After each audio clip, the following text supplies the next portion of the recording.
بسم اللہ الرحمن الرحیم۔ جماعت دہم کے طلبہ و طالبات السلام علیکم۔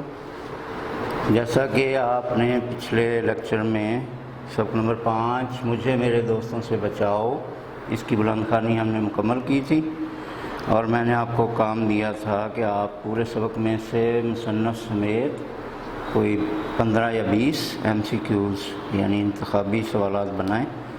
تو آپ نے یقیناً پریکٹس کی ہوگی، اور اہم نکات جو ہیں وہ سبق کے میں نے آپ کو چیزہ بتائے بھی تھے۔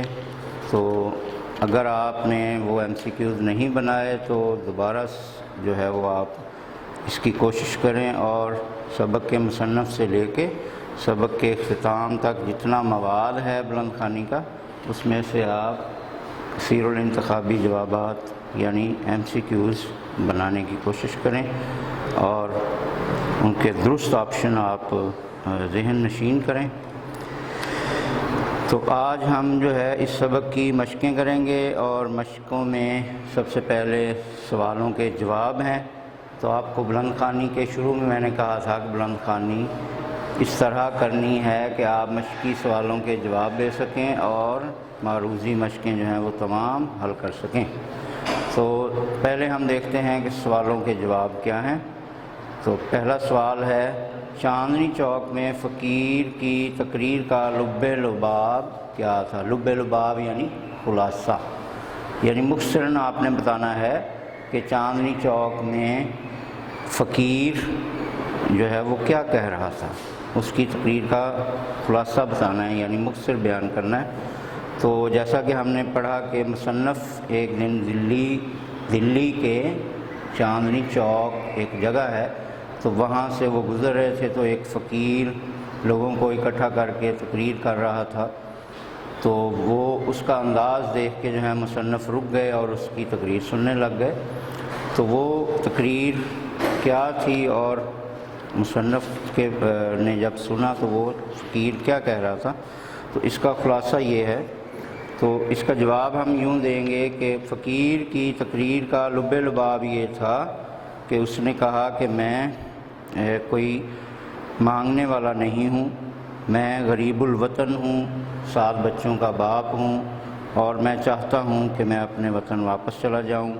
میرا یہاں کوئی دوست نہیں ہے، لہذا میں آپ سے درخواست کرتا ہوں کہ کوئی مجھے میرے وطن چھوڑ آئے تاکہ میں اپنے بیوی بچوں کی کفالت کا فریضہ انجام دے سکوں۔ دوسرا سوال اس کا ہے کہ مصنف پر اس فقیر نے کیا اثر کیا؟ تو آپ نے جیسا کہ پڑھا کہ مصنف نے اس کی تقریر سننے کے بعد اپنا اور اس فقیر کا موازنہ کیا اور دیکھا کہ وہ کیسا ہے اور میں کیسا ہوں۔ تو مصنف اس سوال کا جواب یہ بنے گا کہ مصنف پر اس فقیر کی تقریر کا یہ اثر ہوا کہ مصنف نے اپنے آپ سے فقیر کو اپنے آپ سے زیادہ بہتر پایا، اور خاص طور پہ ایک بات میں مصنف نے فقیر کو بہتر پایا کہ اس کا کوئی دوست نہیں ہے، یعنی کوئی دوست نہ ہونا ایک نعمت ہے جو کہ فقیر کو حاصل ہے۔ مصنف کو اپنے بے تکلف دوست بڑبڑیا سے کیا شکایت ہے؟ مصنف کو اپنے بے تکلف اور بڑبڑیا دوست سے شکایت ہے کہ وہ بغیر اجازت اندر آ جاتے ہیں، دروازہ بھی نہیں کھٹکھٹاتے، اور بہت زیادہ شور شرابہ کرتے ہیں، اور چند منٹ میں ہی ساری چیزیں الٹ پلٹ کر دیتے ہیں۔ محمد تحسین کی گفتگو کا محور کیا ہوتا ہے؟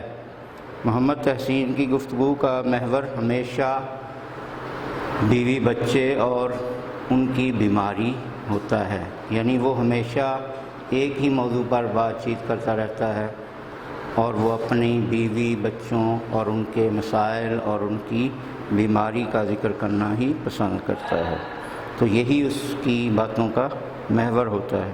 مصنف کے کون سے دوست ادب کے زیادہ دلدادہ ہیں؟ دلدادہ کا مطلب شوقین۔ تو مصنف کے دوست شاکر خان صاحب ادب کے بہت زیادہ دلدادہ ہیں۔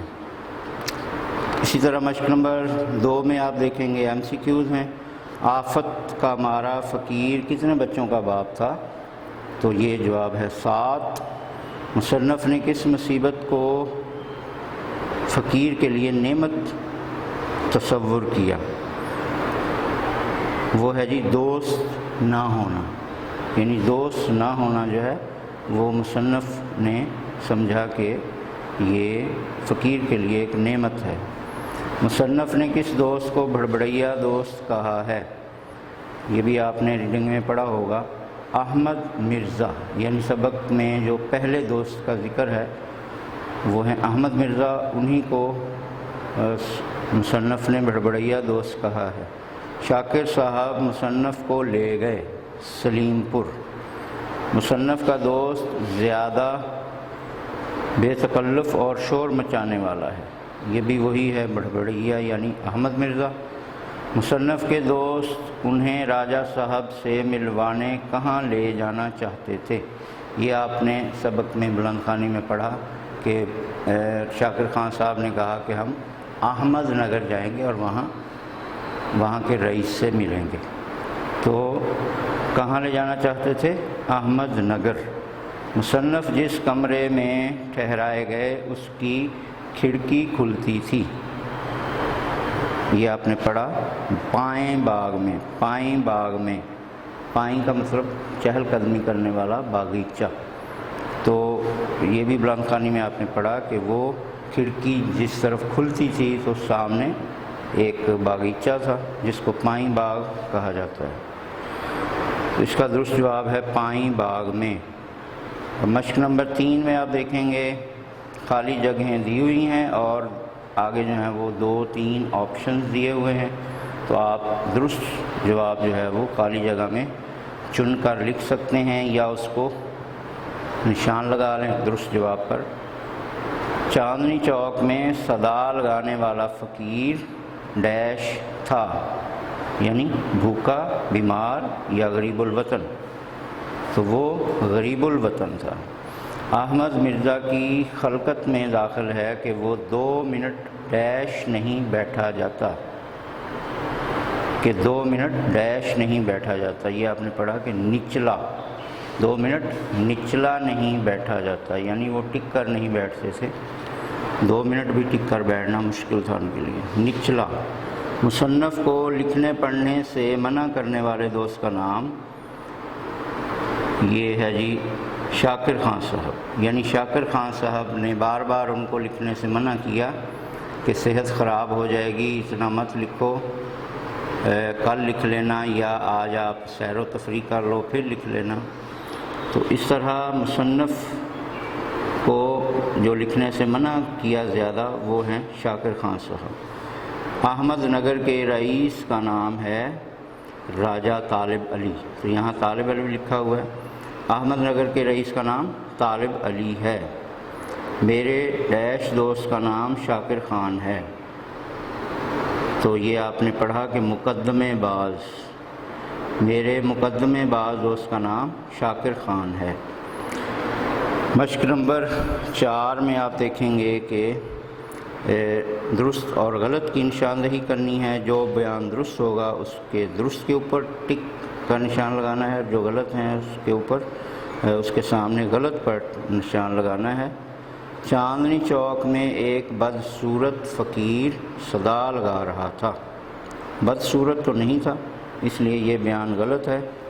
فقیر کے پاس سب کچھ تھا مگر اس کا کوئی دوست نہ تھا، یہ درست ہے۔ احمد مرزا کو مصنف نے بھڑبڑیا کا نام دیا ہے، یہ بھی درست ہے۔ شاکر خان کے ہاں سیاہی کی دوات خشک اور قلم بغیر نب کے تھا، یہ بھی درست ہے۔ شاکر خان کے بھائی کو موسیقی سے نفرت تھی، یہ غلط ہے۔ تو ان بیانات میں الف اور ہے یعنی پہلا اور آخری بیان غلط ہیں، باقی بے، جیم اور دال درست ہیں۔ اب آپ کو مشق نمبر 5 جو ہے اس میں کہا گیا ہے کہ دو اجزاء ہیں، یعنی 2 پارٹ ہیں دو مشقیں جو ہیں ان کی نشاندہی کی گئی ہے الف اور بے، یعنی ریڈنگ میں آپ بلند خوانی جو کی ہے تو آپ سبق میں یہ پیراگراف ڈھونڈیں گے، دیکھو پرانی دوستی کا واسطہ یہاں سے لے کے کون سی نعمت چاہتا ہے، تو یہ آپ پیراگراف ڈھونڈیں گے۔ اسی طرح بادل ناخواستہ میں سے لے کر میں لکھ رہا تھا، تو یہ دو پیراگراف آپ بلند خوانی کے مواد میں ڈھونڈیں گے سبق کے مواد میں، اور ان دونوں پیراگراف کی تشریح کرنی ہے، یعنی اقتباس کی تشریح کا کام آپ کو مشق نمبر 5 میں کہا گیا ہے، پیراگراف الف اور بے۔ تو یہ ہم اس کو کل کے لیے اٹھا رکھتے ہیں۔ اسی طرح مشق نمبر 6 جو ہے سبق کا خلاصہ، یہ بھی ہم کل کریں گے، تو کل آپ اقتباس کی تشریح اور سبق کے خلاصے کے لیے تیار رہیے گا۔ مشق نمبر 7 جو ہے اس میں محاورے دیے گئے ہیں اور ان کو جملوں میں استعمال کرنے کے لیے کہا گیا ہے، تو ان کے معانی پہلے آپ کو آنی چاہیے، اس کے بعد ہی آپ ان کو جملوں میں استعمال کر سکتے ہیں۔ لفظ با لفظ یعنی ایک ایک لفظ۔ نحیف و نزار بہت کمزور، یعنی صحت کے لحاظ سے کمزور۔ زندگی دو بھر ہونا، یہ دو بھر نہیں ہے، دو بھر کا مطلب مشکل، زندگی مشکل ہو جانا۔ نچلا نہ بیٹھنا، ٹک کر نہ بیٹھنا۔ کلیجے پر پتھر رکھنا، اس کا مطلب ہے بہت زیادہ مشکل کام جس کو دل نہ کر رہا ہو لیکن پھر بھی وہ کرنا پڑے۔ شایان شان، شان کے مطابق۔ ماتھا ٹھنکنا، چونک پڑنا یا ہوشیار ہو جانا۔ رتب اللسان، ہر وقت زبان پر جاری رہنا یا زبان جس ذکر سے تر رہے اس کو کہا جاتا ہے رتب اللسان۔ عزیز بچوں، یہ آپ کی جو 7 مشق نمبر 1 سے 7 تک ہم نے دیکھی ہے، اور مشق نمبر 5 اور 6 ہم کل کریں گے۔ تو ابھی آپ جو ہے دیکھیں گے کہ مشقوں کے بعد ایک گرامر کی چیز دی گئی ہے، اس کو بھی پڑھنا بہت ضروری ہوتا ہے، اور پھر سب سے آخر میں افسانہ کی تعریف یعنی ڈیفینیشن بتائی گئی ہے کہ افسانہ ایک فرضی کہانی کو کہتے ہیں جو مختصر، دلچسپ اور واقعاتی لحاظ سے زندگی کے کسی پہلو پر روشنی ڈالے۔ تو ابھی ہم دیکھیں گے کہ جملہ اسمیہ اور جملہ فعلیہ کیا ہوتا ہے اور اس کی جو ہے وہ ترکیب نحوی کیا ہوتی ہے۔ تو پیارے بچوں، آپ نے جیسا کہ انگلش میں پارٹس آف سپیچ پڑھے ہوئے ہیں، یعنی آپ ایک جملے کے تمام لفظوں کو الگ الگ کر کے بتاتے ہیں کہ یہ سبجیکٹ ہے، یہ آبجیکٹ ہے اور یہ پریپوزیشن ہے، تو اسی طرح یہ ورب ہے، یہ ہیلپنگ ورب ہے۔ تو آپ نے پارٹس آف سپیچ پڑھے ہیں، تو اردو میں ان کو ہم ترکیب نحوی کہتے ہیں، یعنی ترکیب نحوی سے مراد ہے جملے کے ہر لفظ کو الگ الگ بتانا کہ یہ گرامر کی روح سے کیا ہے، فاعل ہے، مفعول ہے یا فعل ہے یا فعل ناقص ہے، فعل تام ہے وغیرہ وغیرہ۔ تو اس مشق میں آپ کو مشق نمبر 7 کے بعد جو جملہ اسمیہ اور فعلیہ کے بارے میں بتایا گیا ہے، تو یہ آپ پچھلے اسباق میں بھی کر چکے ہیں پریکٹس کہ جملہ اسمیہ اور جملہ فعلیہ کیا ہوتا ہے۔ تو ایک جملے کے تمام الفاظ کو الگ الگ کر کے گرامر کی روح سے بتانا کہ یہ کیا ہیں، اسے ہم ترکیب نحوی کہتے ہیں۔ تو جملہ اسمیہ اور جملہ فعلیہ ہوتا کیا ہے؟ سب سے پہلے تو میں نے آپ کو یہ بتایا تھا، آپ کو یاد ہوگا کہ جملہ اسمیہ اور جملہ فعلیہ میں صرف کام کا فرق نظر آئے گا آپ کو، یعنی جس جملے میں کام ہوگا وہ فعلیہ ہے اور جس میں کام نہیں ہوگا ویسے ہی کوئی اطلاع یا خبر دی گئی ہوگی تو اسے جملہ اسمیہ کہتے ہیں۔ ٹھیک ہے جی؟ جیسا کہ آپ دیکھ رہے ہیں شاہد اور امان حاضر تھے، شاہد اور امان حاضر تھے، اس میں آپ دیکھ رہے ہیں کہ کسی کام کا ذکر نہیں ہے، تو اس کو ہم خبریہ جملہ کہتے ہیں۔ اس میں صرف جو ہے وہ ایک خبر بتائی گئی ہے، ایک اطلاع دی گئی ہے کہ شاہد اور امان حاضر تھے۔ اب دوسرا جملہ جب ہم دیکھیں گے جمیلہ کتاب پڑھتی ہے، اس میں جو پڑھنا ہے یہ ایک فعل ہے اور حاضر صرف ایک خبر ہے۔ تو آپ نے دیکھا کہ اس جملے میں کام بتایا گیا ہے، لہٰذا اس کو ہم فعل، کام کو فعل کہتے ہیں، تو فعل سے یہ جملہ فعلیہ بن گیا۔ تو اس طرح جس جملے میں کام نہیں ہوگا، کوئی اطلاع یا خبر ہوگی صرف، تو اس کو ہم جملہ اسمیہ کہیں گے، اور جس میں کام کی اطلاع ہوگی اس کو ہم جملہ فعلیہ کہیں گے۔ تو اب جملہ اسمیہ اور جملہ فعلیہ کی جو ترکیب نحوی ہے وہ کیا ہے کہ جملہ اسمیہ میں سب سے پہلے جو ہے وہ مبتدا ہوتا ہے، یعنی شاہد اور امان مبتدا ہیں، تو جملے میں جو پہلے نام ہوگا وہ مبتدا کہلائے گا، اس کے بعد جو چیز ہوگی وہ خبر کہلائے گی، اور سب سے آخر میں ہے یا تھا، تھی وغیرہ جو ہے اس کو ہم فعل ناقص کہیں گے۔ تو اسی طرح جملہ فعلیہ میں جو سب سے پہلے نام ایک یا دو ہوں گے اس کو ہم مبتدا بھی کہہ سکتے ہیں، لیکن کیونکہ وہ فاعل فعل کے حوالے سے ہے لہذا یہ فاعل ہے، اور کتاب جو ہے وہ مفعول ہے، اور پڑھتی ہے جو ہے یہ مکمل، اس کو ہم فعل تام کہیں گے۔ تو اس طرح آپ جو ہے وہ اس سبق کے آخر میں آپ کو کچھ جملے دیے گئے ہیں۔ شاہ رخ اسلم کا بھائی ہے، شمع ہر رنگ میں جلتی ہے، سحر ہونے تک تندرستی ہزار نعمت ہے، رافعہ اور مومنہ کتابیں خریدنے گئیں، اور آخری جملہ ہے شہریار بیمار ہے۔ تو یہ آپ کو 5 جملے دیے گئے ہیں، اس کو بیٹا جی آپ نے اس طریقے سے ان کی نشاندہی کرنی ہے کہ ان جملوں میں جملہ اسمیہ اور جملہ فعلیہ کو پہچان کر پھر ان دونوں کے مطابق جو ہے آپ ان 5 جملوں کی ترکیب نحوی کریں گے۔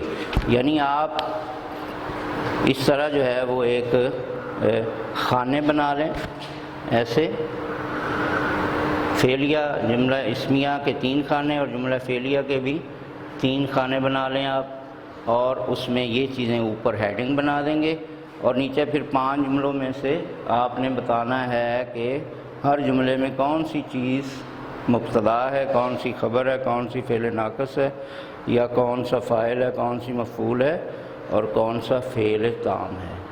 اس طرح آج آپ کی یہ مشقیں جو ہیں وہ مکمل ہوئیں۔ کل ہم مشق نمبر 5 اور مشق نمبر 6 یعنی سبق کا خلاصہ اور اقتباس کی تشریح کریں گے۔ تو آپ ان مشقیں جو آپ کو کروائی گئی ہیں اس کی دوبارہ دہرائی کریں، اور اپنی کتاب پر نشانات لگائیں، خالی جگہیں پر کریں، MCQs بھی حل کریں، اور سوالات کے جوابات جو ہیں وہ ایک رجسٹر پر ہر سبق کے جو ہیں وہ آپ لکھتے جائیں۔ تو اگلے لیکچر میں ملاقات ہوگی۔ اللہ حافظ۔